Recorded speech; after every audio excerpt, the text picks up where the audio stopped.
এই দুনিয়ায় প্রতিদিন আমরা নতুন নতুন মুখ দেখি, অনেক সম্পর্ক গড়ে তুলি, কিন্তু সময় গড়ানোর সঙ্গে সঙ্গে বুঝি সবাই পাশে থাকে না। স্বার্থ যেখানে শেষ, সম্পর্ক যেন সেখানেই থেমে যায়। স্বার্থপর দুনিয়া আমাদের শিখিয়ে দেয় কে আপন আর কে শুধুই প্রয়োজনের সময়কার মুখোশধারী। এই দুনিয়ায় কেউ কারো নয়, সবাই শুধু নিজের সুখের পাহাড় বানাতে ব্যস্ত। অন্যের কষ্ট দেখার সময় কারো নেই। দুনিয়াটা আজ এমন জায়গা হয়ে গেছে যেখানে মানুষের মূল্য তার ব্যাংক ব্যালেন্সে, হৃদয়ের গভীরতা নয়। আগে সম্পর্ক গড়ত ভালোবাসায়, আর সম্পর্ক গড়ে স্বার্থে। ভালোবাসা শুধু গল্পের বইয়ের পাতায় থাকা শব্দ।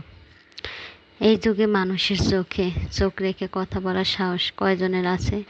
সবাই শুধু ফোনের স্ক্রিনে ডুবে থাকতে ভালোবাসে। দুনিয়ার সবচেয়ে বড় শর্ত এখানে, আপনি যতদিন কাজের ততদিন মানুষের মেমোরিতে। কাজ ফুরালেই আপনি ইতিহাস। আজকাল মানুষের হাসির পেছনেও লুকিয়ে থাকে হাজারো কষ্ট। কেউ সেটা বুঝতে চায় না, সবাই শুধু হাসিটাই দেখে। সময়ের সাথে সাথে মানুষ বদলায়, এই সত্যিটা তখনই টের পাবেন যখন আপনার উত্থান পতন দেখার কেউ থাকবে না। দুনিয়াটা এখন শীতল যন্ত্রের মতো।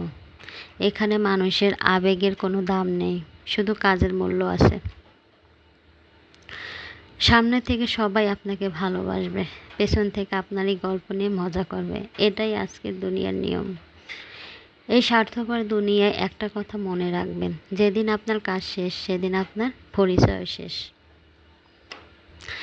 এই দুনিয়া কাউকে চিরকাল আপন করে রাখে না। স্বার্থ শেষ মানেই সম্পর্ক শেষ। মানুষ এখন ভালোবাসে না, শুধু প্রয়োজন মতো ব্যবহার করে।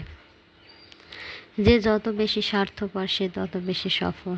এই হলো আজকের সমাজ।